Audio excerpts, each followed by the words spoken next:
Olá, pessoal! Sejam muito bem-vindos a mais um episódio aqui do Desenrola SMS. Já quero convidar quem não é inscrito no canal, já sabe, né? Se inscreve por aí para não perder nenhum vídeo novo que a gente vai lançando. Hoje a gente vai falar sobre um assunto que ainda é bastante tabu e é por isso que a gente quer falar sobre ele aqui, né? Para desmistificar algumas coisas também, que é o assédio nas empresas, né? Então a gente vai detalhar um pouco mais esse assunto aí ao longo deste episódio. Eu sou a Deise Sprenger, engenheira de segurança do trabalho, e é um prazer estar aqui com vocês hoje novamente e com a nossa mesa aqui também, né? Salve, salve, desenrolados e desenroladas. Sejam muito bem-vindos a mais um episódio do Desenrola SMS. É um prazer, é uma satisfação ter vocês conosco aqui assistindo o nosso conteúdo. E como a Deise falou, não deixem de curtir aí o vídeo, compartilhar o vídeo, se inscrevam aqui no nosso canal. Isso é muito importante pra gente.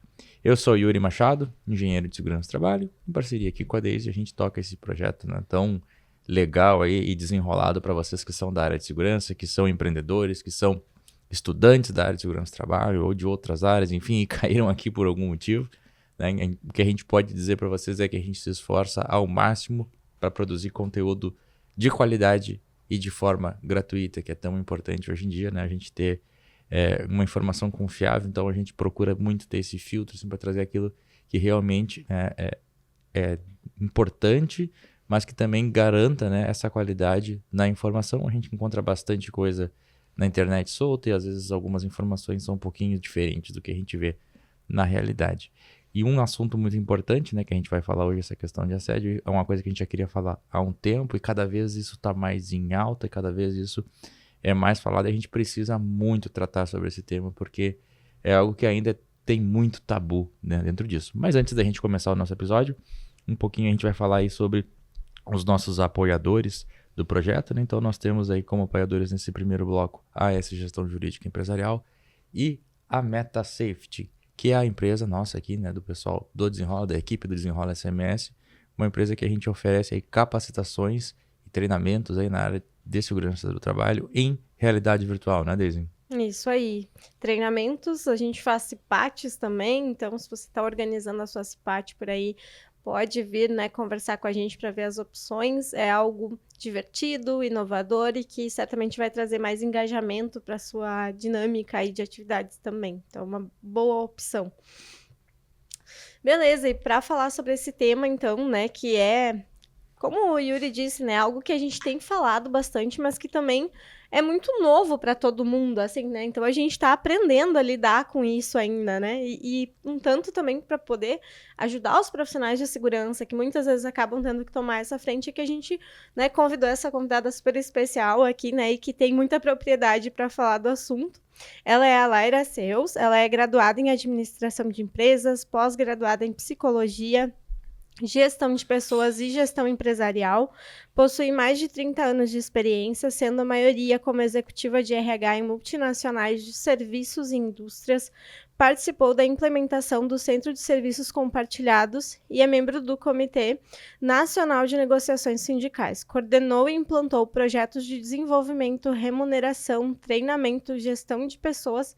Também foi responsável pela identificação, desenvolvimento e planejamento de sucessores na organização. É diretora de sustentabilidade na ABRH, aqui do Rio Grande do Sul, e é docente em cursos de pós-graduação em gestão de pessoas e direito tributário nas instituições UBRA, FADERGS, La Salle e Unicinos. Seja muito bem-vinda, Laira, aqui com a gente. Obrigada. Extenso currículo, né? Tamo um fôlego agora. Agora vou até tomar uma Vamos lá aguinha. de água enquanto a Laira se apresenta um pouquinho para nós. Seja muito bem-vinda, Laira. Muito obrigada, um prazer poder estar aqui com vocês, né? Eu espero que a gente aproveite bastante esse tema. Tem sido prazeroso, eu acho que a gente poder abordar essas questões que são, bem como tu falou, né, tabu. Eu acho que, não sei se vocês querem que eu conte um pouquinho, assim, dessa minha experiência Por e favor. como eu cheguei até onde eu tô. Por Por favor, isso é por favor. importante para a gente entender a trajetória e como é que, né, a gente chegou no estágio que a gente está hoje. Isso é legal para a gente. Eu acho que muito mais do que o currículo, né? A gente trazer um pouco desse resumo da trajetória faz muito sentido. Verdade. Eu sou uma profissional de RH, né? Profissional de RH raiz. Trabalhei muito com folha de pagamento, departamento pessoal, tenho uma grande proximidade com essa área de segurança do trabalho, né? Também, eu acho que quem é oriundo da área de relações trabalhistas tem muito esse olhar. Então, eu comecei trabalhando com relações trabalhistas, departamento pessoal, contabilidade, fazendo folha de pagamento manual, né? Fazendo recolhimento de encargos, guias, tudo manual, sem computador. Olha que incrível. Olha só. Eram outros tempos. É legal, né? De imaginar isso. É muito legal. Porque imagina, dá muito trabalho fazer isso com um computador. Imagina sem. E eu falo que quando é tipo andar de bicicleta, né? Como eu comecei isso lá atrás, fazendo sem computador, fazendo muitas vezes folha de pagamento semanal, manual, que depois tu tinha que juntar ela para poder fazer uma folha única mensal para recolher os encargos. Imagina tu fazer folha de pagamento fazendo dobradinha, assim, tipo leque. E aí vai juntando, assim, todas as semanas para fazer folha de pagamento. Então, o que acontece com isso, né? Como...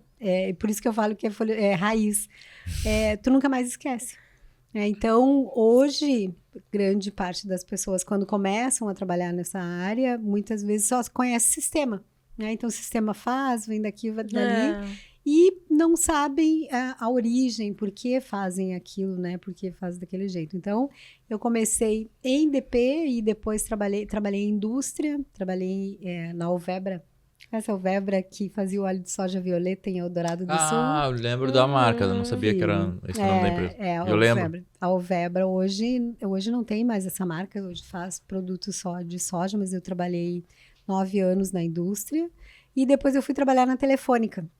Eu trabalhei logo depois da privatização, eu que fiz toda a separação da folha de pagamento da empresa estatal, né, da CRT para a empresa privada. Então, imagina que passei por muitos desafios de ter que fazer migração de funcionários que entravam por concurso e imaginavam que iriam se aposentar ali, e depois a empresa privatizada e tinham que migrar para uma empresa privada. Né? Então, trabalhei por 16 anos na Vivo. Ah, que delicada, né? Situação extremamente complexa. Até para lidar com as pessoas, eu imagino, assim, né? Questão de clima organizacional. Nossa, e tu imagina, assim, quando nós começamos a trabalhar com esse público, nós herdamos 350 pessoas que vieram da estatal. Em um ano, a gente estava com 850, mas desses, então, tu tinha praticamente a metade que tinham vindo de uma situação de concurso e outra que a gente já buscou do mercado. Então, tinha uma realidade de gestão de pessoas, né, que acaba sendo muito diferenciada. Só para fazer a negociação com a Secretaria de Previdência Complementar para separar o plano de previdência da Fundação CRT para ir para um plano da Telefônica, que era um plano de mercado, a gente levou 4 anos com reuniões com o sindicato. Né? Então, assim, muitos desafios. E fiquei por 16 anos, então, na Telefônica. Tive muitas oportunidades e muitos desafios. Fui gestora de RH nos 3 estados aqui do Sul, da Paraná, Santa Catarina e Rio Grande do Sul. Fui para projetos nacionais em São Paulo. E em 2015 eu optei por sair num PDV. Por conta de situação pessoal, ou ia para São Paulo ou saía da empresa. E aí eu optei por ficar aqui, então criei o RH de aluguel. Fantástico. Nós estávamos conversando um pouquinho antes. Que legal. Conta um pouquinho para nós, eu estou bem curioso. Assim. O RH de aluguel é inspirado no marido de aluguel. Né? O marido e faz, né? O conceito do RH de aluguel é poder entrar dentro das empresas que não têm uma área de gestão de pessoas, de desenvolvimento de RH, que só tem departamento pessoal, ou que não tem, que tem um escritório de contabilidade que faz a folha terceirizada e não consegue olhar para a gestão de pessoas, Fantástico. Não consegue olhar para desenvolvimento. Bom, legal, né? Muito bom. Recrutamento e seleção, todos os subsistemas de RH não consegue olhar. Então, para mim, a surpresa, quando eu criei, né, eu era Laira da Vivo, porque eu fiquei 16 anos na Vivo. E eu imaginava que eu ia poder trabalhar com empresas de telecom, né? Para o meu olhar, era aquelas empresas que prestam serviço para telecom e que não tem uma gestão de pessoas interna. Só que eu acabei fazendo projetos para grandes empresas, porque o pessoal sabia que nós trabalhávamos com ferramentas de vanguarda para RH. E aí, quando eu saí da Vivo, eu disse, vem cá, que eu quero que tu faça um trabalho aqui para mim, na minha empresa.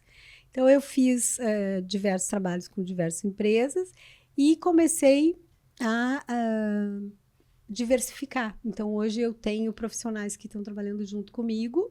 Então, às vezes eu estou num projeto mais fixo. Agora, atualmente, eu estou num projeto mais fixo em Caxias. E aí, eu tenho pessoas que trabalham comigo que eu desenvolvi para fazer o RH de aluguel.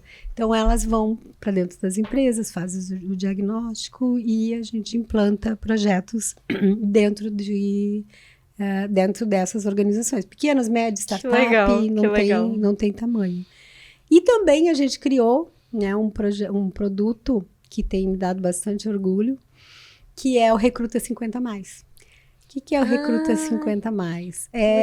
Eu treinei mulheres, e a gente vem treinando mulheres, e agora já tem até homens também, que têm dificuldade de se recolocar no mercado de trabalho, que é outro assunto tabu, né? Que é falar das pessoas dos 50+, do etarismo, né, desse preconceito.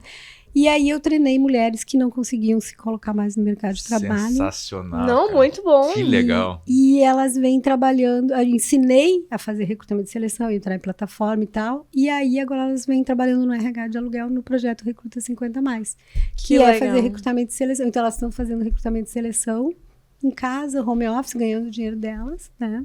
E todas as nossas vagas têm o selo de 50+, porque além das Recruta 50+, eu não aceito nenhuma empresa que queira limitar a idade para fazer o recrutamento. Então, se tu quiser abrir uma vaga comigo, tu diz assim, não, mas eu não quero mais de 30. Então, desculpa, companheira, mas não é comigo. A gente não faz vagas com preconceito. Então, mas que legal, Dara. Olha, parabéns. Legal. Assim, eu achei as duas ideias fantásticas, né? Eu acho que... Não, sem palavras, de verdade. E é muito legal falar isso, né? E tu trazer, assim, esse exemplo, porque às vezes pode inspirar outras pessoas também a ter esse olhar, né? Porque, como tu disseste, é um tabu também, né? E aí, quando a gente vê alguém executando alguma coisa nesse sentido, parece que brilha uma luz também, né? Talvez até para novas ideias, para mais inclusão, né? Exato. Falaste aqui, fui pensando em tanta coisa. E como é legal esse tipo de relato teu. E eu já falei várias vezes sobre isso também, essa dificuldade que a gente tem de enxergar uma realidade que a gente não vive. Então, eu já falei várias vezes disso, a questão talvez a gente provavelmente vai entrar aqui também do preconceito com mulher, e às vezes quando a gente conversa sobre esse assunto aqui com outras mulheres, e eu fico assim perplexo sempre com os relatos, né? Eu fico, meu Deus, eu nunca pensei nisso, né? Que se alguém passasse por isso no mercado de trabalho. E agora tu falaste isso da questão dos 50+, eu falei, cara, isso pra mim é uma coisa que não era realidade, é uma coisa que... Mas eu não vivo isso, né? Eu nunca fui, né, digamos assim, discriminado pela minha idade. Mas a gente escuta muito falar isso e agora ver uma ação como essa sendo colocada em prática é sensacional mesmo, até para as pessoas, para inspirarem outras pessoas a fazerem. E também, como a gente falou, né, tem talvez alguém que nos assista que seja empreendedor, que seja, né, que tenha uma startup, que curta a gente por causa desse tipo de coisa. Tá aí duas baitas, né, ideias e possibilidades aí da gente ser mais inclusivo, né? Muito legal. Eu acho que eu sempre tratei todos os temas que eu lido como, para mim, o que mais importa é a gente poder deixar um legado, né? E isso é um legado. E a ideia é realmente essa, né? Sem dúvida. Que a ideia vai seguindo, né? Vai seguindo e que as pessoas vão se inspirando, né? E fazer, e para copiar, né? A ideia realmente é copiar e melhorar. Fazer outras ações, exatamente, né? Então, quanto mais pessoas estiverem olhando para essas questões de preconceito, porque isso né? Preconceito. E muitas vezes, assim, eu falo... a gente vê, nossa empresa é inclusiva e diversa, né? E que aí já tem bastante a ver com essas questões do assédio.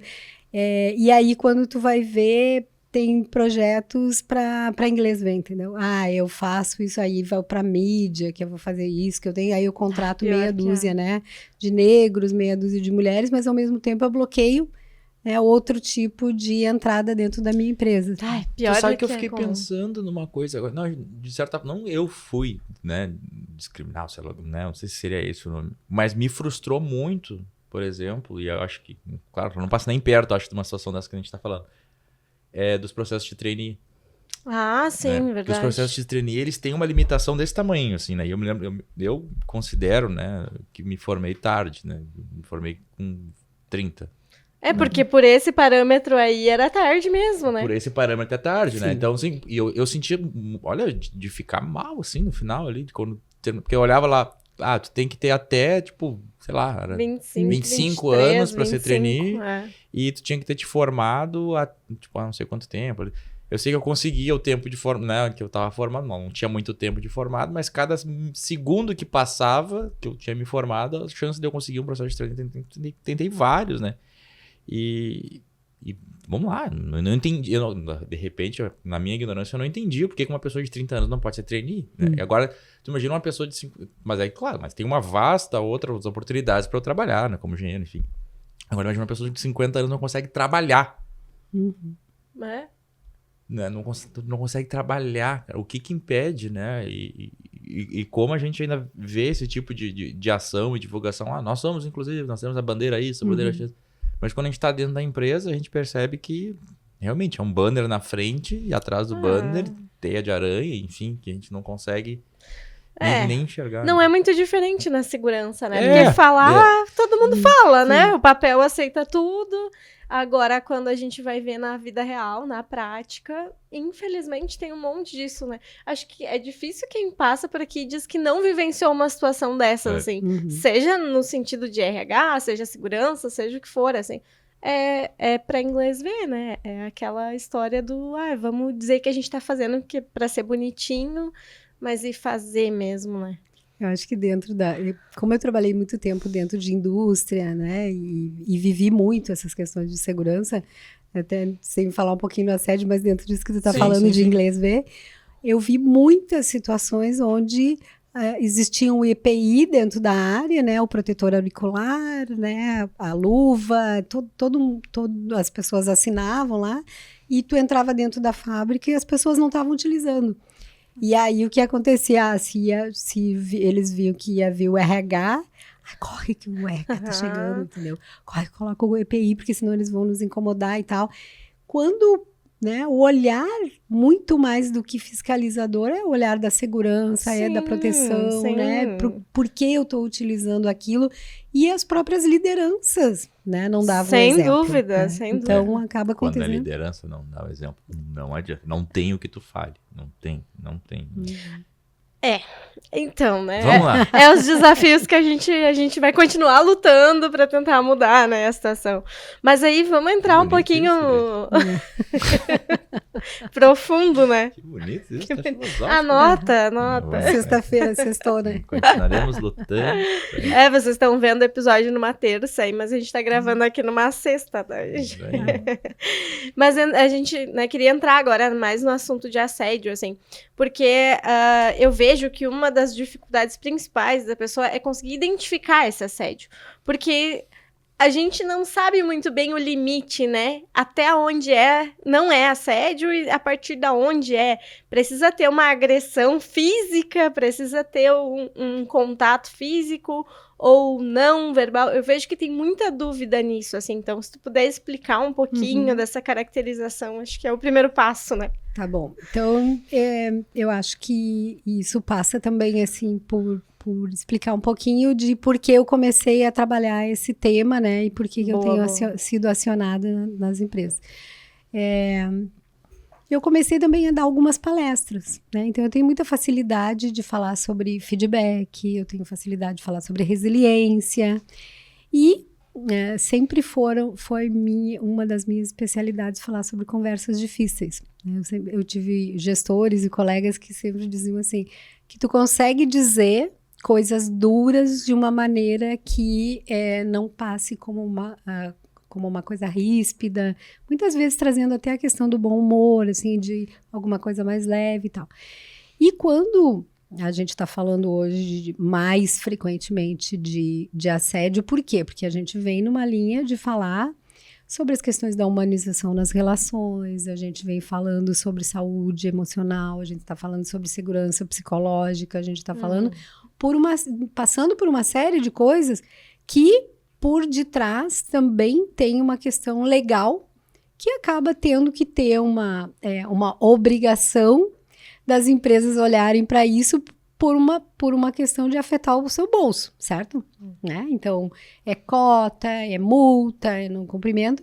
E aí, né, a Lei 14.457 veio para obrigar as empresas, principalmente, né, lá fala das empresas que têm CIPA, mais de 20 colaboradores, de ter canal de denúncia, de começar a ter treinamentos, pelo menos, né, treinamentos anuais, falando de assédio, e aí as empresas começaram a procurar, que vocês devem ter notado isso na CIPAT, né, começaram a procurar alguém que fale sobre esses temas, né? E eu comecei a falar, então, sobre esses temas por conta de pessoas que faziam curso, porque eu, apesar de ter assumido outras áreas de recursos humanos, de ter assumido, né, todo o subsistema de RH, sempre fui uma apaixonada por legislação. Eu costumo brincar que eu não tenho a carteirinha da OAB, mas é só o que me falta para a legislação do trabalho, porque eu sempre gostei de estudar e fui estudar esse tema do assédio.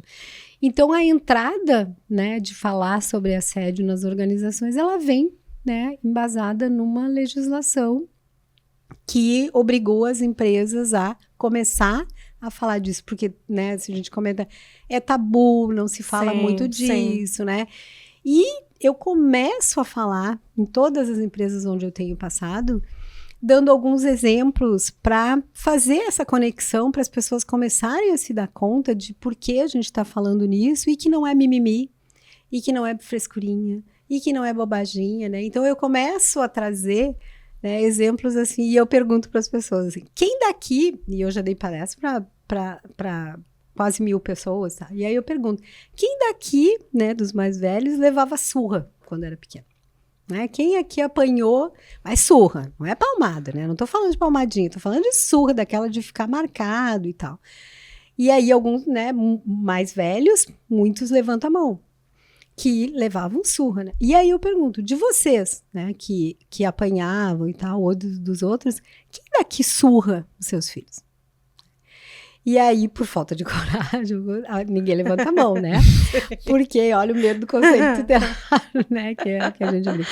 Mas eu trago também exemplos de quem daqui, né, que tem filha, né? Que tem menina e que enxerga como normal nos dias de hoje a sua filha não poder sair na rua num short, de passar a mão, de ficar assobiando. A minha filha vai para academia de short, ela desvia o caminho, ela poderia ir por um lugar mais perto, ela acaba indo por um lugar mais longe, porque ela sabe que por aquela rua que ela vai lá, os caras passam, buzinam e não sei o quê. Quem acha que isso deveria ser o nosso normal? Né? E eu falo muito... É uma ótima analogia isso. Eu falo muito de o que é comum e o que é normal. A gente normalizar o que é errado, normalizar as coisas que acontecem, né? E tu, né, Daisy, assim como eu, ouviu muito falar, né, certo? De que a gente passava numa obra e se os pedreiros daquela obra não assoviassem, não falassem, não te chamassem de gostosa, é porque tu era feia, né? Isso, tinha que impactar a tua autoestima, porque o normal, né? O comum tu passar e os caras ficarem assoviando e tal, né? E aí, de novo, só por isso ser o comum, realmente isso é o normal? Eu tenho que achar normal que passar no... E aí a gente fala, né, sem preconceito, assim, mas falar da obra porque é uma coisa que é bem comum, né, de passar e tal. Então, eu começo a falar desse assunto em todos os lugares onde eu vou, trazendo essa provocação, assim, do que é comum acontecer e se isso deveria ser o normal. E aí, a gente trazendo isso para dentro das organizações, começo a trazer exemplo, né? Do que a gente vive de tu ser uma mulher, né? E aí, a gente vai falar um pouco do que é assédio sexual e o assédio moral. Aí eu falar, quando a gente está no escritório, numa organização e tal, e aí o chefe passar e falar assim, fulana, me espera com o banhozinho tomado, porque daqui a pouco eu chego em casa, eu já chego, e aí fica todo mundo, né? Isso é comum, mas isso para quem está ouvindo isso e para quem está recebendo aqui aquela piadinha, será que realmente a pessoa se sente lisonjeada, acha engraçado e acha bacana aquilo? Ou ela faz aquele sorrisinho amarelo e se eu falar, se eu reclamar, eu vou ser demitida? Ou vai ficar as pessoas achando que eu sou mal-humorada, né? Então, é disso que a gente está falando. Né? É disso que a gente está falando quando a gente está trazendo as questões de discutir mais essas questões do assédio dentro das organizações. Faz sentido para vocês? Total. Totalmente. Total. É uma pena que a gente tenha que ter tido uma legislação que obrigue a fazer isso, né? Que a gente não tenha conseguido perceber isso e tratar antes, assim, precisou ouvir isso para dar essa pressão. E, inclusive, como tu disseste, né? A galera saiu enlouquecida tentando entender esse negócio para conseguir aplicar, porque todo mundo é obrigado a fazer e ninguém sabe como, né? Uhum. E é muito por isso que a gente tá aqui hoje também, mas faz total sentido, assim, ó.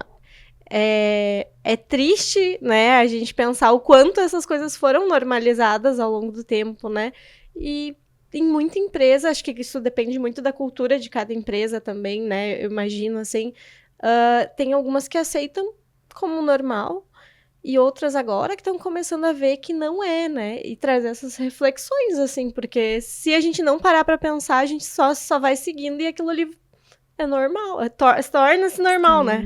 Uhum. Meio... Condomínio é um negócio na minha difícil. Cabeça. Não é nem triplex, que aluga com triplex de novo, né? Um condomínio inteiro na minha cabeça. Assim. Sim, tu sabe que... pode perguntar à vontade, assim, mas eu vou trazendo exemplos, Não, eu tô né? até tentando organizar a ideia pra perguntar, assim, porque... Realmente é bem complexo mesmo, né? Que isso são coisas que tu tá tão acostumado a ver no dia a dia, né? Tu tá tão acostumado a ver as pessoas brincando, falando e tal. Mas aí parece que passa um filme, assim, de quantas vezes eu já vi isso, normalizei e não me atentei que isso era. Né? De colega brincando talvez comigo, se eu fico, será que eu brinquei assim alguma vez na vida com alguém? Enfim, e a gente vai tentando tatear, né? Isso que a Denise falou também da questão de ser... E agora essa avalanche, digamos assim, desse tema chegando nas empresas assim, de enxurrada também, quantas empresas estão preparadas para falar sobre isso? Né? E aí tá canalizando, né? Tá canalizando no pessoal da segurança, no pessoal do RH, algum, né? Que já tem, digamos assim, uma relação com esse assunto, mas a segurança não tinha essa relação. A CIPA, então... A CIPA, quem forma a CIPA hoje dentro de uma empresa é o pessoal que estava na obra até ontem. E continua na obra muitas vezes.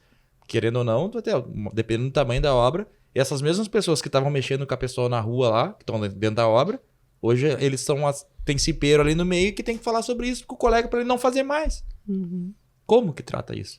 Qual é a preparação que esse cara tem para cobrar alguém para fazer uma coisa que ele... para não fazer uma coisa que ele fazia ontem? Não sei se eu me fiz entender. Parece que teve uma linha de corte assim, que virou uma chave do dia para a noite, né? Em termos de legislação. Né? E as pessoas não estão preparadas para isso, né? Não. O que acontece? Quando tu assume uma gestão da CIPA, tu faz os treinamentos. E o que são os treinamentos? Primeiros socorros, legislação, NR, tá? Quem... tá preparado para fazer um treinamento dentro da empresa falando desses temas, né? Que vai ter que caminhar para isso. E eu acho que é importante também, assim, quando a gente fala da CIPA, né? Quando a 14457 entrou, ela traz, né, a CIPA-A, né? É a Comissão Interna de Prevenção de Acidentes mais assédio. E aí deu um nó realmente em muitas CIPAs, porque o pessoal começou a achar que a CIPA agora é o órgão que vai fiscalizar isso. E não é. Né? E não é esse cuidado a gente tem que ter, né? E é isso que a gente tem tratado de levar para dentro das organizações, que a área de compliance da empresa ela continua existindo jurídico, continua existindo RH, um comitê para avaliar as denúncias. O que aconteceu obriga a ter um canal de denúncia anônimo. Por quê?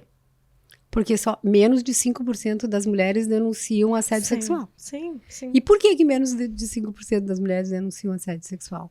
Porque elas têm medo, né, de serem perseguidas, elas têm medo de serem culpadas. Porque o que acontecia, e que não era comum, se tu, como mulher, chegar em casa e dizer pro teu marido, né, o fulano, né, me assediou, o cara passou a mão em mim, ou tentou isso, ou fez aquilo. O que era o comum? Mas será que tu não fez nada que possa ter dado provocou? Bem isso. A ideia pra ele de fazer isso? Ou que roupa que tu tava? Será que tu não tava decotada? Sim. Ou que, né? Sim. Então, a culpada sempre é a vítima. a culpada sempre é a vítima e tão forte isso que muitas vezes a mulher se sentia culpada. Sim. Né? E ela nem fala por conta disso. Né? Sim. Então, ou dependendo da situação, mulheres cedendo por conta disso, por precisar do trabalho, por precisar do emprego, por não conseguir sair, né? Ou ir embora, né? Porque vivenciando essa situação. Então, ok, isso é o canal de denúncia anônima por conta disso. Mas aí chegou lá a denúncia no canal, no canal, ela tem que chegar e ser tratada por um comitê que vai avaliar aquilo e vai ver que providência ela vai tomar. Aí ainda não estamos falando nada de CIPA. A gente está falando de um canal de denúncia anônima e eu acho que tem uma outra coisa que a gente precisa desmistificar. Muitas empresas, isso só vem para gastar, ou não sei o quê. Hoje em dia, cada vez mais estão surgindo canais de denúncia anônima aí que estão reduzindo esse valor, porque antes era tricaro, né? Então, reduzindo. Ou é o que eu falo, gente, precisa ter um lugar para a gente poder denunciar. Se eu não tenho condições de colocar um canal de denúncia anônima, conhece aquela caixinha de sugestão? Coloca uma caixinha num lugar discreto, onde a pessoa possa ir lá e colocar a sua denúncia, e depois vai lá e recolhe essa caixinha. Não precisa, né, ser tecnológico necessariamente, se eu né? não tenho condição, não vou gastar, então bota lá a caixinha lá no cantinho. O que detalhe eu preciso ter um lugar onde as pessoas consigam fazer essa denúncia sem medo de retaliação, né? Então, um canal de denúncia anônima. E aí, depois que avaliou isso, a empresa vai tomar as providências. Ela vai mandar embora, ela vai demitir por justa causa, ela vai dar uma advertência, ela vai tomar as providências. A CIPA, onde entra aí em controles estatísticos dentro dessa empresa, se a empresa recebeu denúncia, se a empresa tratou as denúncias, para poder dar essa resposta nas suas reuniões, seus acompanhamentos, para as pessoas que perguntarem, ou enfim, ou ela passar esses relatórios, ou de fiscalização, enfim. Mas a CIPA não vira um órgão fofoqueiro, né, gente?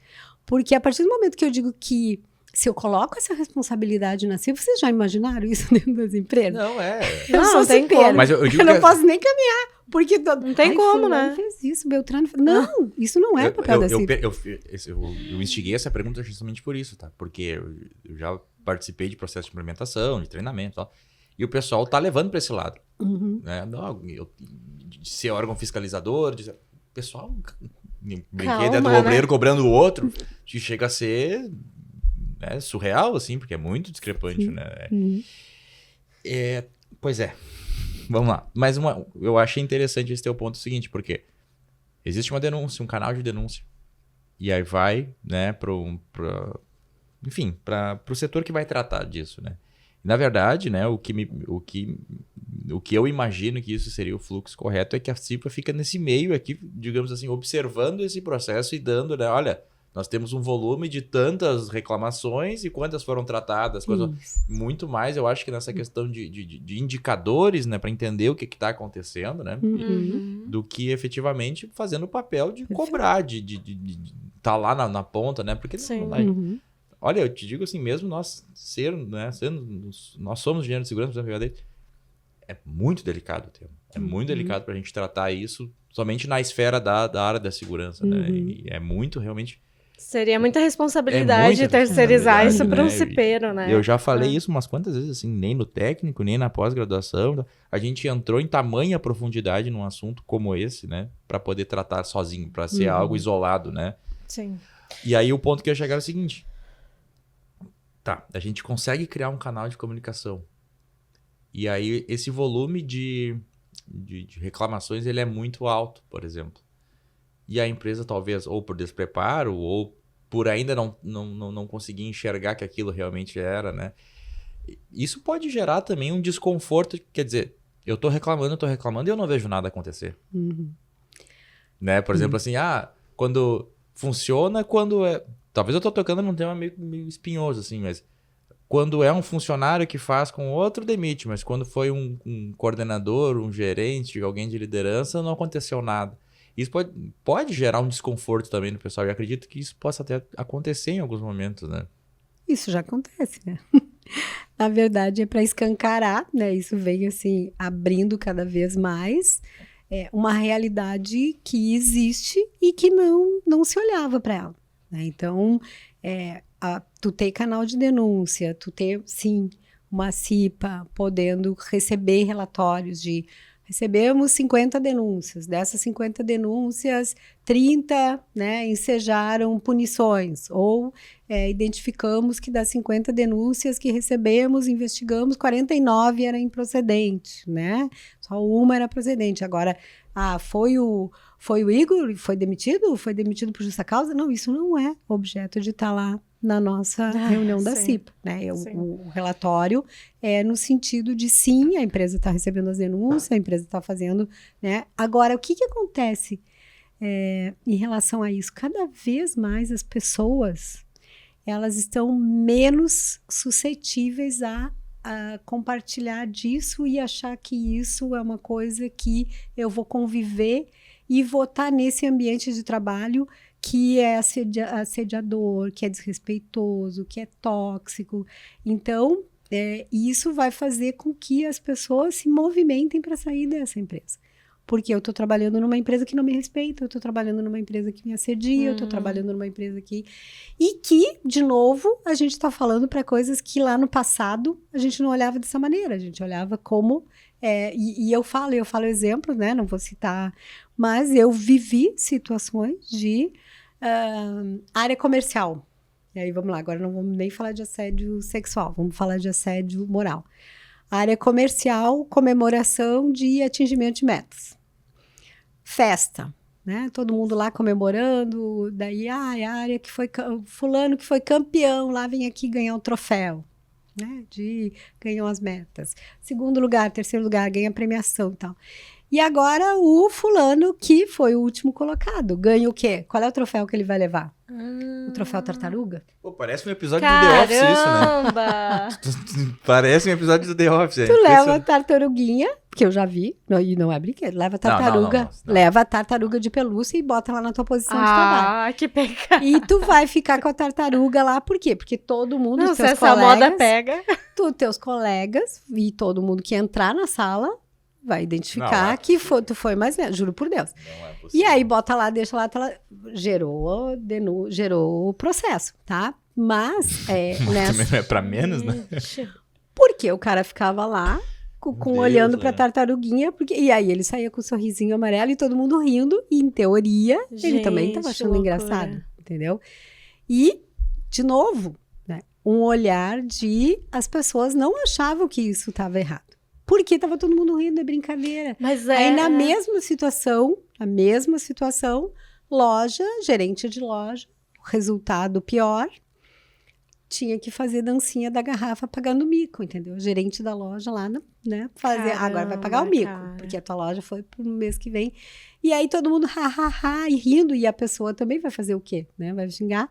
E aí o que acontece? Né? Depois aquilo ali gera um processo de assédio moral. Claro. Porque a pessoa, né, foi assediada. Mas, em contrapartida, a gente tá falando disso que, assim, ó, é escrachado. Grita, que é uma coisa que a gente olha, mas que no passado, isso eu estou falando de lá de 10, 15 anos atrás. E que não era pra... Não era tão escrachado isso. Não era uma coisa... Se tu fosse reclamar, dizer assim, puta, mas o Igor tem mau humor esse que cara. choradeira, né? Mas é por isso que eu digo que é tão difícil de identificar. Porque tem coisas que eram consideradas normais e agora a gente tá dizendo que não é. É muito difícil de tu conseguir classificar isso, sabe? Mas fora essa o conflito mudança geracional, né? Que nem tu disseste. Exato. Os que foram surrados e os que, por exemplo, não, né? Tem aqueles vídeos que a gente vê do pessoal, não sei se vocês já viram, que A mãe pergunta para as crianças assim, o que é isso aqui? Aí mostra uma cinta. Para que serve isso aqui? Ela, pra prender as calças. Sim. As crianças, sim. digamos, dessa... E aí tu vê os que foram surrados e os que sabem que o cinto só serve para segurar. E aí isso num ambiente de trabalho é um choque, né? Sim, porque tem diversos... e isso gera essa questãozinha de... mas é bobagem. Eu dei uma palestra, e aí eu acho que tem uma outra coisa que é importante aqui. Eu tenho feito palestras não apenas assim, aberta para todo mundo. Muitas empresas têm me chamado para falar com os líderes, primeiro com os líderes, e depois a gente abrir essa palestra. Por quê? Porque são os líderes Sem dúvida, que né? fazem isso. Então, eu falei numa empresa onde tinha um diretor dessa empresa que me disse assim, tu pode me trazer, como...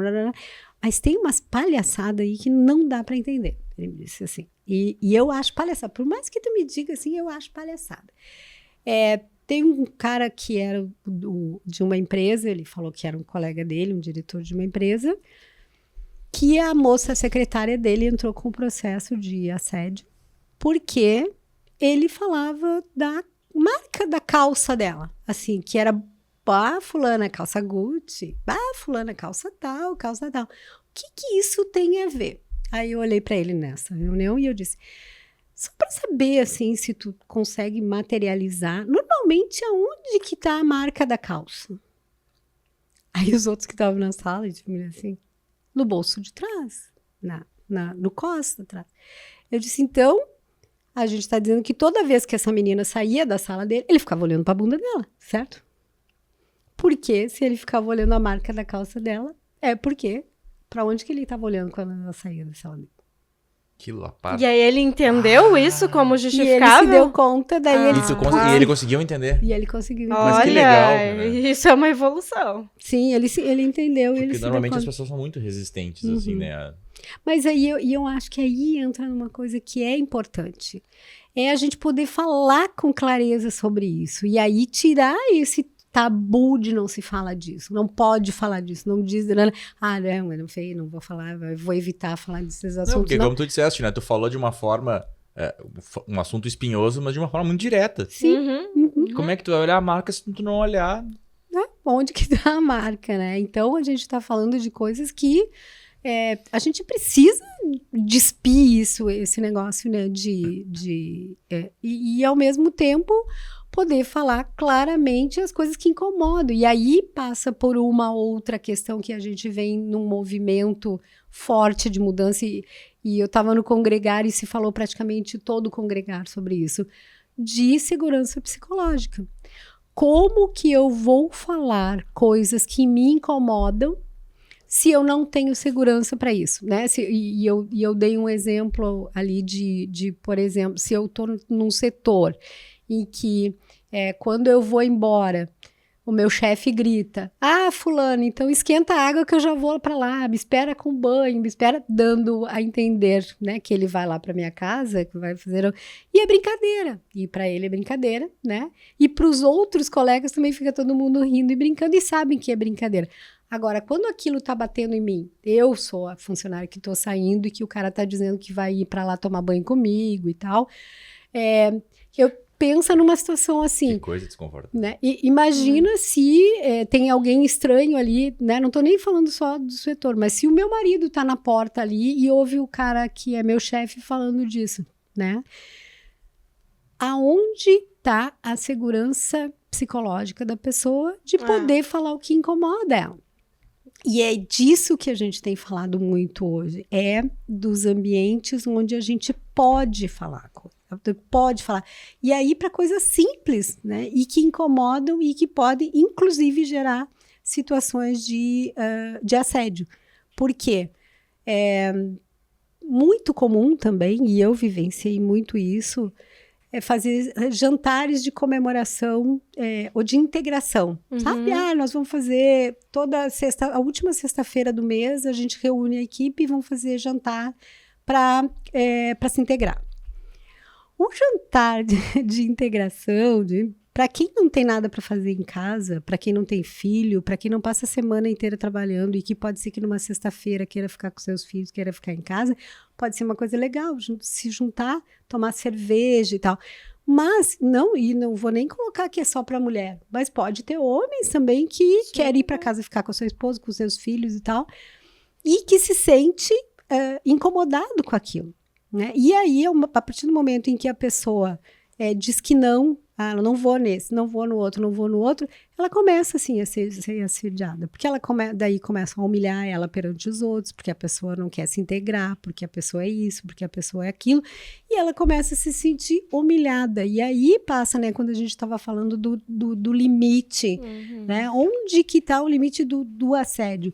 É quando a pessoa é perseguida, é quando ela é humilhada, é quando ela é escrachada, é quando ela sente que aquilo é em relação a ela. E isso, de eu poder dizer o que me incomoda com tranquilidade de que eu não vou ser perseguida por conta daquilo, passa pela segurança emocional, passa por ter uma segurança psicológica, de eu poder te dizer as coisas e tu não levar mal, de tu saber, porque eu não sou igual a ti. Né? Eu não tenho a mesma vida que tu. Eu não tenho a mesma vida que a Daisy. Se a Daisy gosta de ir na sexta-feira, sextar, fazer happy hour, sair para beber e tal, tá legal, não tem nenhum problema nisso. E eu posso ter uma equipe de 15 pessoas e eu posso ter 5 que não querem fazer isso. Porque eu vou para academia, porque eu vou correr, porque eu vou andar de bicicleta e tá tudo bem.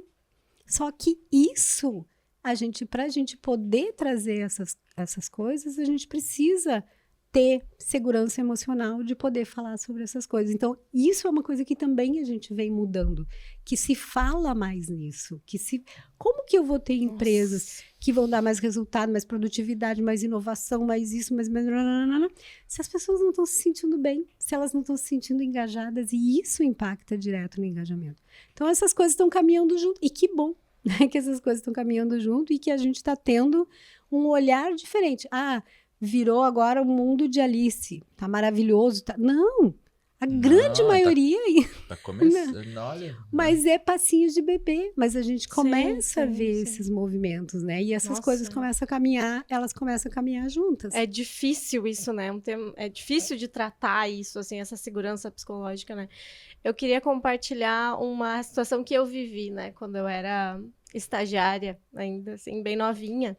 E eu fui trabalhar numa corretora de seguros e eu tinha um líder direto, né? E mais um colega que trabalhava, então era uma equipe pequena. E eu lembro que o meu chefe, na época, né? O meu líder, ele pedia para eu fazer chá para ele, né? Eu era um faz-tudo, assim, né? Estagiária, os primeiros empregos ali. E aí eu ia para a cozinha fazer o chá, só que era uma cozinha muito pequena. E ele sempre passava atrás de mim. E aquilo me deixava desconfortável, assim. A primeira vez que aconteceu, eu pensei, não, isso é coisa da minha cabeça, porque naquela época, imagina, isso há 20 anos atrás, eu tinha, sei lá, uns 15, 16 anos. Eu pensava, não, isso é coisa da minha cabeça. Aconteceu 2 vezes, 3 vezes, 4 vezes. E aí o meu termômetro era o tanto de desconforto que eu tinha. Chegou um momento que eu estava tão desconfortável com aquilo que eu pensei, não, isso aqui não tá certo. Não pode estar certo. Toda vez que eu venho pra cá, o cara tem que passar atrás de mim, não faz sentido eu tô aqui fazendo negócio, né? Enfim, e aí eu lembro que na época eu até compartilhei com uma amiga, né, uma colega que também fazia estágio, inclusive numa corretora de seguros e tal, e ela comentou que ela passava por uma situação parecida, né, na empresa que ela trabalhava. Eu saí daquele estágio, acho que eu fiquei 4 meses, o contrato era de 6, a gente nem podia sair antes de 6, mas eu estava muito desconfortável com a situação, então eu saí com 4 meses. Chegou um dia, eu disse, eu não vou mais, e não fui. Mas ela não. Ela continuou passando por aquela situação que ela não podia abrir mão daquele salário que ela ganhava, que na verdade era uma bolsa, né? Sei lá, na época era bem pouco mesmo, assim, eram uns R$500, eu acho. Mas para ela aquele dinheiro era necessário, ela não podia sair dali. Então ela ficou 2 anos trabalhando naquela condição, porque ela não podia sair daquele emprego e vivenciando esse tipo de coisa, assim. Então, ela não podia falar, porque era aquela história, né? Tu fala, mas será que não é tu que tá provocando? Mas será que isso é verdade? Mas será que isso não é coisa da tua cabeça? Então, segurança nenhuma para falar, nem pra liderança, nem pra família, nem pra ninguém. E acabava ficando por isso, assim, né? E o quanto isso pode, certamente, né? Se eu lembro dessa história com tanta precisão, ela deve lembrar mais ainda, porque certamente marcou a vida dela, né? e o quanto isso não deve acontecer todos os dias, a todos os momentos, assim. E que bom a gente poder falar sobre isso para, quem sabe, fazer as pessoas poderem tomar uma decisão, poderem falar sobre isso, sabe? Dar voz para quem está sofrendo, poder dizer, sei lá, sabe? Porque às vezes tu depende daquele emprego. Então é muito difícil tu dizer assim, mas se tu tá desconfortável, sai. Não é assim que funciona na vida real, né? A pessoa às vezes precisa daquilo ali, ela não tem outra fonte de sobreviver. E é muito delicado isso, assim. Que bom a gente conseguir dar esses passinhos que sejam de formiga, mas que, quem sabe, daqui a alguns anos a gente já tenha evoluído mais, enfim, né? Enfim, que a gente consiga melhorar alguma coisa nesse sentido, assim, porque é bem doloroso isso, né? Daisy, olha só.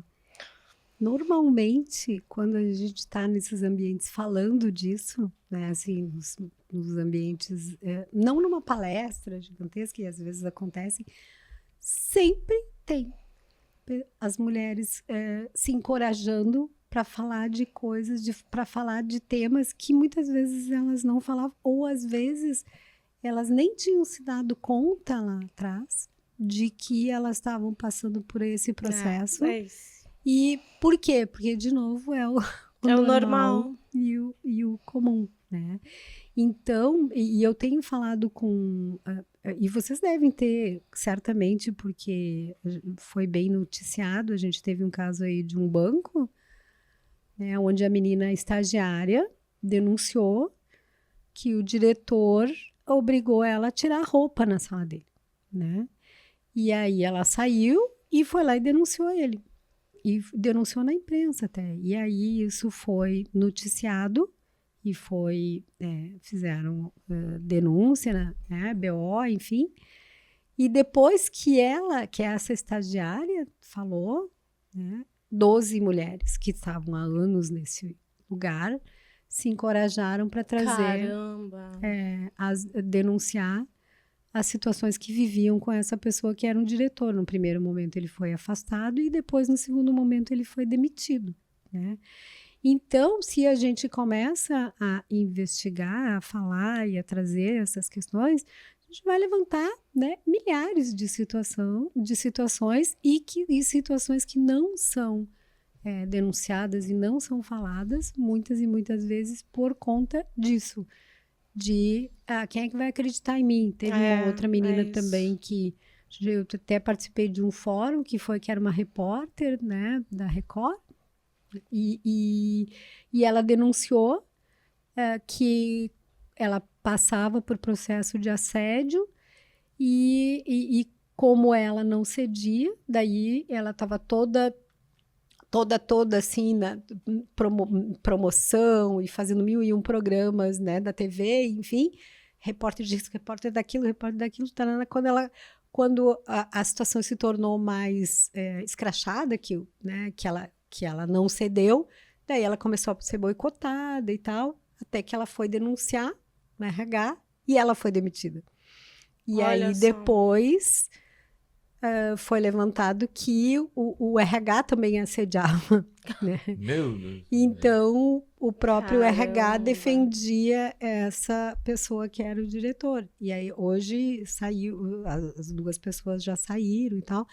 Mas são situações dolorosas e que acontecem e eu, de novo, assim, quando eu falo sobre isso, assim, eu quero que a minha filha, eu tenho uma filha de 16 anos, eu quero que a minha filha passe por isso. E aí eu acho que tem uma outra coisa também que é importante, né? Quando a gente está falando de assédio moral, ele vem de todos os lados. O assédio moral, ele pode ser do líder para o subordinado, Importante. pode ter assédio moral do subordinado para o líder e pode ter nas laterais do time, da equipe, né? Então, por quê? E aí diz assim, mas como que tem o assédio de quem do colaborador para o gestor?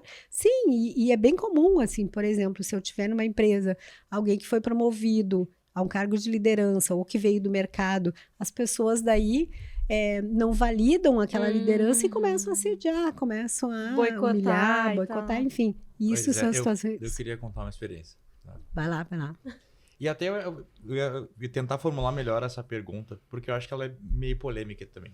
Porque normalmente o que eu escuto é, vamos lá, quem tem mais resistência, na minha opinião, e não tem nada de ciência no que eu tô falando, tá? É a percepção que eu tenho. Quem tem mais resistência a esse assunto normalmente são os homens, por dizer que isso é frescura, não. E talvez alguns que estejam nos ouvindo, nos assistindo, enfim, estão fazendo essa pergunta, né? E aí eu vou tentar usar com uma experiência que eu tive, vivenciei. Tá, mas e aí? E quando for denunciado e não for verdade? Porque pode acontecer isso. Por represália, porque eu não gosto do meu chefe. Eu quero usar desse artifício para que, né, ele seja punido, ou sei lá, enfim. E aí eu vou entrar nessa esfera que tu comentaste ali do assédio de subordinado para gestor, né? Eu não sei se enquadra como isso, né? Até comento com a minha esposa direto essa história, assim, porque foi uma coisa que eu dividi muito com ela, que eu trabalhei numa empresa que era grande, assim, e tal, e uma das primeiras coisas que eu assumi como engenheiro na empresa, eles me disseram, um dos gestores disse assim, eu te chamando aqui e tal, tu tá começando, eu falei, não, beleza. Ele disse pra mim, olha, tu é um cara novo, tu é um cara jovem, né? Agora tu tá pra um posto, né, legal e tal. E eu pensei, nossa, eu vou receber algumas orientações aqui estratégicas, negócios assim. Eu vou te dizer uma coisa, se eu ouvir o teu nome, eu não quero saber se tu fez ou não, se eu ouviu o teu nome, né, envolvido em questão, né, tu tá fora. Se alguém denunciar, alguma coisa assim. E aquilo foi um baque pra mim muito grande, né? E eu sempre tive muito esse medo disso, né? E... fui e tal, enfim. Então, é uma característica desse ramo que eu trabalhava que normalmente eu chegava a ter na equipe 40, 50 mulheres. Dessa área que eu atuava. Tinha os técnicos de segurança e tinha umas equipes de apoio que normalmente se formam por mulheres. Uma questão cultural nesse meio. E eu sempre tinha muito medo disso, né? E aí se colocava lá, fazia o grupo todo do setor, aquela função toda, e eu comecei a receber daí, tipo, o pessoal pegou meu número no grupo, dessas pessoas que eram subordinadas, e começavam a, realmente, né, enfim. E eu até comentava com a minha esposa, né, porque eu ficava com muito medo, porque daqui a pouco eu digo que não quero, ou que eu corto, ou sei lá o quê, e eu tinha muito esse medo, assim, de alguém falar que eu fiz algo e que eu não tinha feito. Porque pra mim, quando eu saí lá no começo, já me disseram, tu não tem defesa. Praticamente foi esse o recado que me deram. Então eu vivi uma linha muito tênue, assim. Mas eu sou que sempre vou fomentar isso. Acho que realmente tem que seguir e tal. Mas provavelmente alguém tá fazendo essa pergunta do lado de lá, mas e quando não for verdade? Como é que é o tratamento que é dado, né? Eu tomei uns apertos, porque eu ficava muito nervoso com isso. Aquilo me desestabilizava de uma forma, assim. De eu receber ligação de madrugada. De eu receber ligação, mensagem, dizer eu tô na frente da tua casa. E eram subordinados, e eu tinha aquela questão, e se eu demito? Né? E se eu peço pra demitir, mas daqui a pouco eu tomo uma represália de não, me demitiu porque, enfim. Como é que é visto isso? Ou como é que a gente pode, para essas pessoas que se perguntam, e se não for verdade, ou se for verdade, se alguém tentou usar o artifício, assim, o que tu pode trazer para nós, assim, com relação a esse assunto? Bom, na verdade, o que acontece? Isso a partir do momento em que tu tem alguém que fala para ti, não vou nem investigar, né? Já começa o negócio errado, né? Onde está a segurança emocional, a segurança psicológica que a gente está falando, de poder, de eu poder questionar, de eu poder denunciar, de eu poder... Porque, na verdade, a gente já está dizendo que não. É um ambiente assim, aqui se alguém falar, tá morto, né? Então... já é um ambiente onde não é seguro, né? Não tem segurança emocional. A importância da gente ter um órgão dentro dessa empresa que possa ser um órgão que tenha isonomia para investigar e para ver realmente as coisas que estão acontecendo e para poder ver se faz sentido ou se não faz sentido, né? Então, ter um comitê que avalie... Eu participei de comitê de avaliação quando eu estava na Vivo.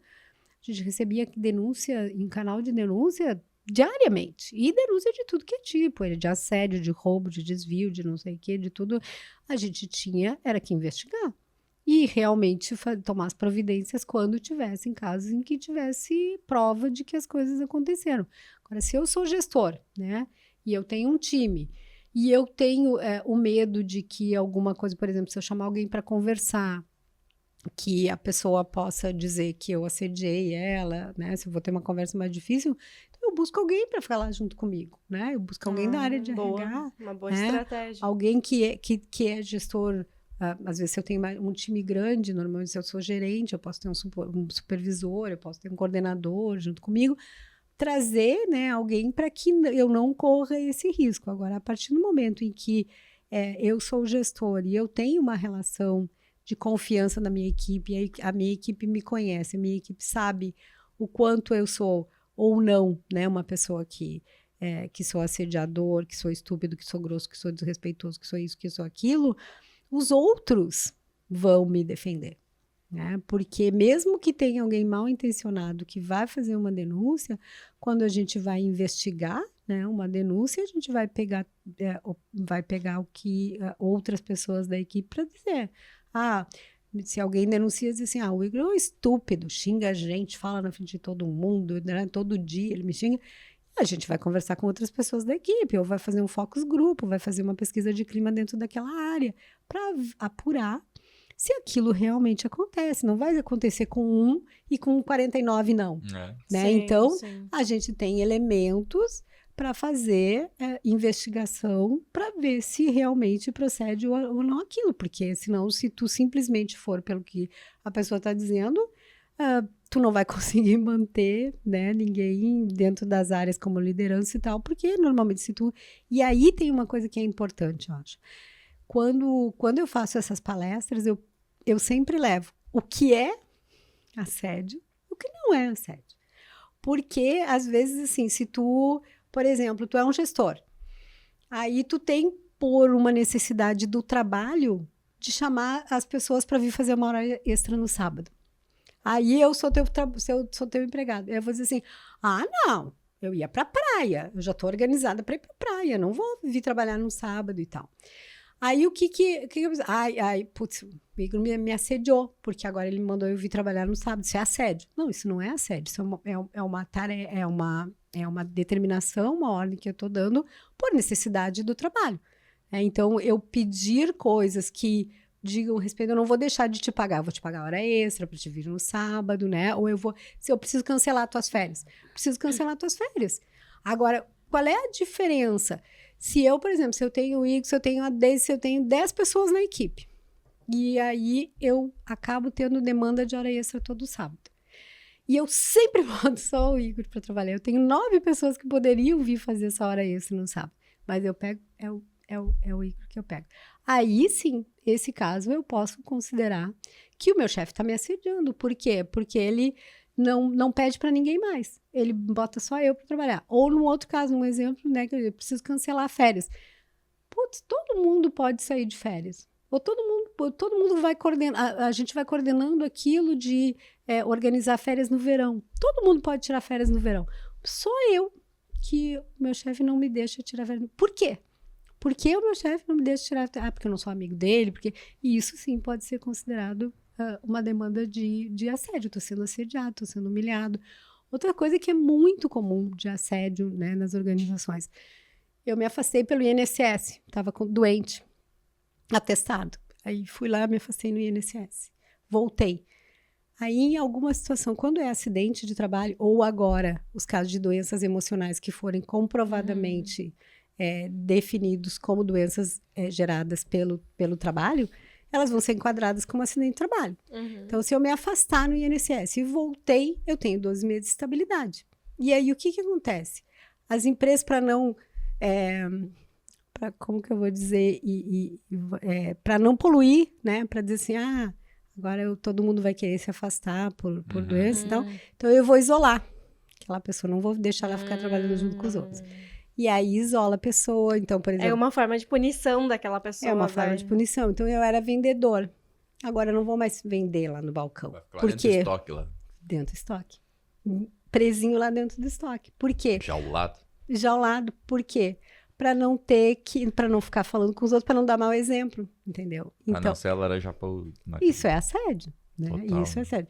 Agora, situações de normal do trabalho, uma avaliação de desempenho, um feedback, onde eu vou passar para as pessoas, olha, fulano tu não tá me entregando, isso aqui não tá bom, eu preciso que tu desenvolva esse trabalho, me entregue sempre em 2 dias, tu tá levando 4 dias para me entregar, ou fulano teve aumento, tu não teve aumento, por quê? Porque eu não posso te dar um aumento por mérito, porque tu não tá com mérito, tu não tá conseguindo me entregar, ou fulano foi promovido, eu não fui promovido, nada disso é assédio, isso são conversas normais, conversas difíceis, mas são conversas normais que eu tenho que ter com as pessoas no meu time. E isso, muitas vezes, né, é um cuidado que a gente tem que ter, porque eu não posso virar refém das pessoas que trabalham comigo. E às vezes a pessoa, agora eu não posso falar mais nada. Agora eu não posso dar um feedback. Não, é muito agora bom. É muito bom esses exemplos que tem trazido, assim. Porque é bem isso, né? Eu não vou virar refém da equipe. Sim, eu tenho situação... que ter... É verdade. Não, e é tão desconfortável. Assim. Realmente, eu tomei um suador aqui, lembrando da situação que eu virei refém, na verdade. Através daquela fala, talvez eu entendi. Eu entendi muito bem, né, assim, na minha concepção. E eu lembro da sensação que eu tinha todos os dias de ser refém, né, na verdade, daquela situação. Assim. Sim, sim. E eu ficava imaginando, pô, se eu for falar pra alguém isso, qual é a represália que pode ter? Ou os próprios homens vão dizer, não, tu tá de sacanagem que tu tá correndo. Não, vamos lá, tá correndo de mulher, é isso mesmo que tu tá fazendo? E realmente é algo que a gente muitas vezes se não sente que tá num lugar confortável para falar aquilo, realmente a gente não fala e só fica calado naquilo ali, né? E vai levando aquela situação e cada vez mais vai se alimentando que aquilo é normal, né? Vai virando uma cultura, vai enraizando na cultura que aquilo é normal e que vai continuar assim. Né? Por que hoje em dia se fala tanto e tem tanto caso de burnout, né? Que a pessoa começa a ficar estressada. E esse caso que tu tá dando de exemplo é o típico que faz com que a pessoa comece a adquirir uma doença, entendeu? Porque se eu chego no trabalho, se eu tenho que ficar me cuidando todo o tempo, porque pode ser que alguém me denuncie, porque se alguém me denunciar, mesmo que seja injustiça, eu não posso falar nada, porque eu vou pra rua, e aí começa a ter aquela pressão, e aí usando só esse exemplo que tu falou e que serve para muitas coisas dentro do trabalho, vai fazendo com que as pessoas comecem a adoecer. E elas adoecem por conta disso, e aí começa a somatizar não só na questão emocional, mas muitas vezes as empresas às vezes não olham o que no seu absenteísmo essas coisas estão incluídas. E às vezes o absenteísmo, porque é muito mais comum e as pessoas acharem que eu tenho menos receio de falar que eu tô com dor de barriga, né? Se eu tô com um problema, eu tô com uma situação de doença e eu não tô me sentindo bem para ir trabalhar. Vocês que são da segurança do trabalho sabem disso. Não é muito mais fácil eu levar um atestado que eu tava com gastroenterite do que eu levar um atestado que eu tava depressivo? Sem dúvida. Ou que eu tava com crise de ansiedade? Sim, é verdade. É verdade, não é? Eu outro dia tava numa empresa que a menina entrou nitidamente com crise de ansiedade. Nitidamente ela tava com crise de ansiedade. E aí eu dizia para ela, olha só, eu acho bom tu sair, tu tem médico e tal, assim, porque tu tá passando por uma crise de ansiedade. E ela dizia que não, que era um problema, que ela tava com uma queda de pressão. E eu media a pressão dela, porque eu sei medir pressão, e a pressão dela tava normal.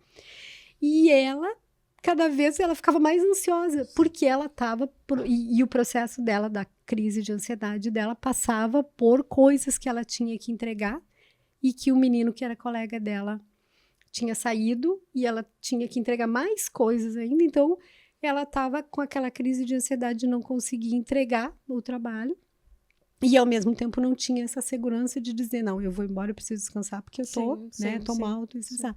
Por quê? Porque é muito mais fácil as pessoas, e aí entra na questão do preconceito, então tá com atestado de depressão, tá louquinho, tá com crise de ansiedade, né, tá maluquinho, o fulano lá, putz, eu acho que eu vou ter que substituir, porque daqui o dia vai pro hospício, porque tá doidinho, né. Agora, se o fulano chegar com uma hérnia de disco, olha, pobrezinho, né, então tá com uma gastrite, e que muitas vezes uma gastrite, um problema desse vem de um problema emocional, ou tá perdendo cabelo, tá com alopecia, tá uma série de coisas que são problemas emocionais que estão gerando um problema físico e que é muito mais fácil eu falar do meu problema físico e não do emocional. Sim. É ou não é? Sim, com certeza, sem dúvida.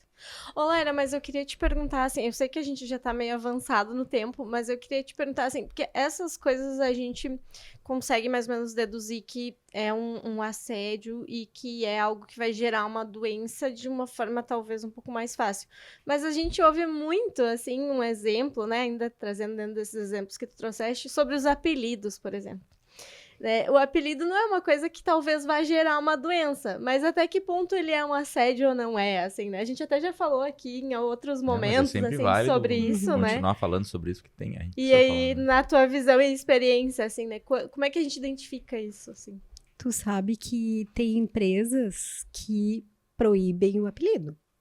Tem empresas que já estão caminhando para não deixar mais ter o apelido. Por mais que seja um movimento comum, assim, que a gente... mas a vida toda me chamaram disso e daquilo. A empresa, não, olha só, mas aqui não. Se for na rua, tudo ok.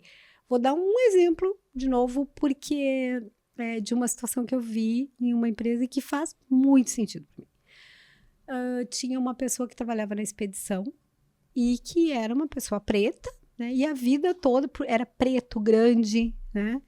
E chamavam ele de gorila. Uhum. E ele entrou lá dentro dessa empresa, já chamavam ele na rua de gorila. Era o gorila, gorilão e tal. E dentro da empresa ficou o gorila, gorilão, gorila, gorilão e tal. E tudo bem, porque para ele estava acostumado. E aí um cliente ouviu, né, alguém chamar ele de gorila, gorilão e não sei. Esse cliente denunciou a empresa no canal de ouvidoria. Sério? Olha aí.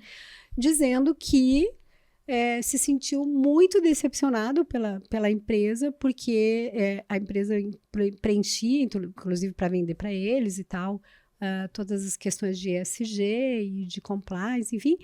E ele viu um caso de uma pessoa ser tratada de uma forma racista, porque era uma pessoa negra, e aí o cara diz, né, internamente dentro da empresa, não, mas para mim é comum e tal, mas para ele até pode ser comum, normal, mas para a pessoa que chegou lá... Foi agressivo, né? Foi agressivo. Se sentiu agredido vendo aquilo e ninguém fazer nada, E né? ninguém fazer nada. Então, quando a gente está falando de apelido, eu acho que isso aí materializa muito disso, da gente poder ter esse cuidado. Ótimo exemplo. Que exemplo fantástico, assim. E daí tu vê uma pessoa de fora vendo, né? Como pode ser agressivo aquilo ali, a pessoa se sentir realmente agredida, né? E eu acho que eu, na posição desse cliente, vendo dessa forma, também ficaria revoltado na hora ali. Porque eu gosto de falar desse tema porque é um que é tido como mimimi, né? Uhum. Onde não tem essa cultura de proibir e tal. É algo que é chamado, não, mas tá tão proibido.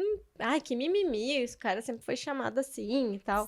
Sim, mas e tu sabe que a gente traz muito assim, na escola, né? Eu, no meu tempo, na escola era baleia, rolha de poço, 4 olhos, tarará. E muitas vezes tu eu sobrevivi. Mas será que eu sobrevivi ao certo, né?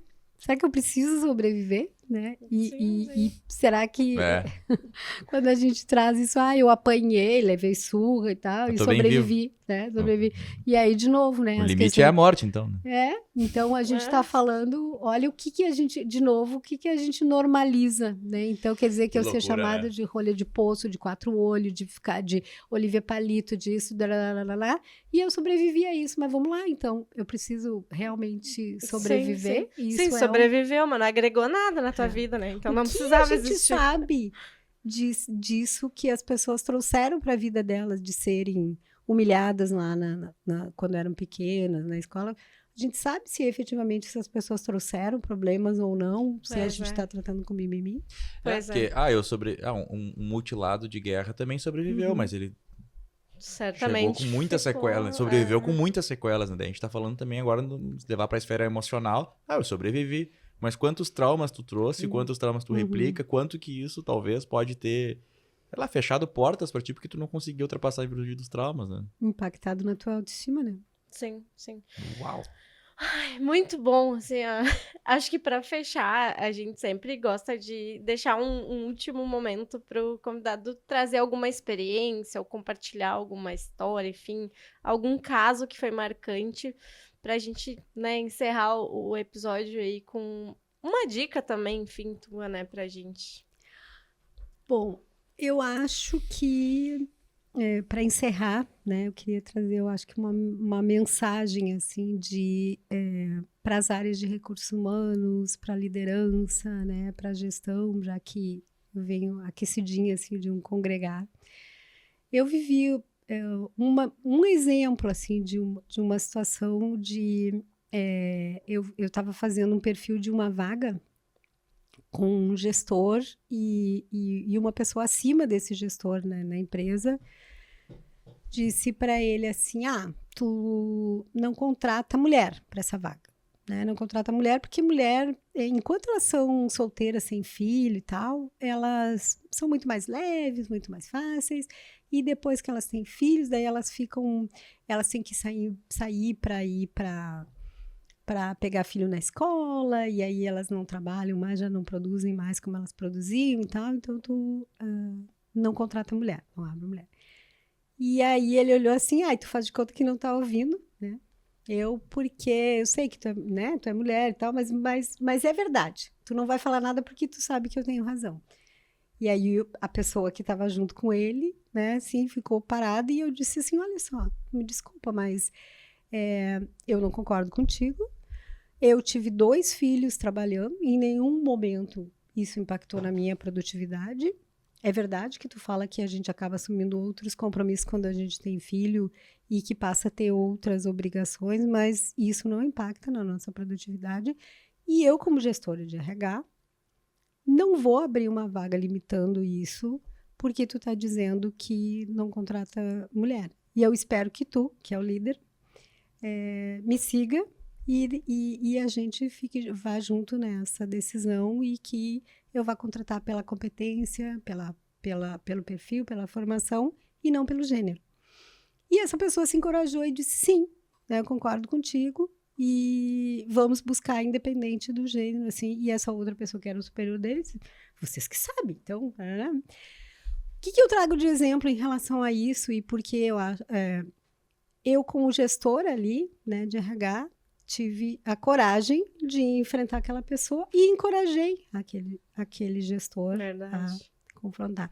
Eu escrevi um capítulo de um livro que foi lançado pela Editora Líder em São Paulo, em que eles me perguntaram qual era...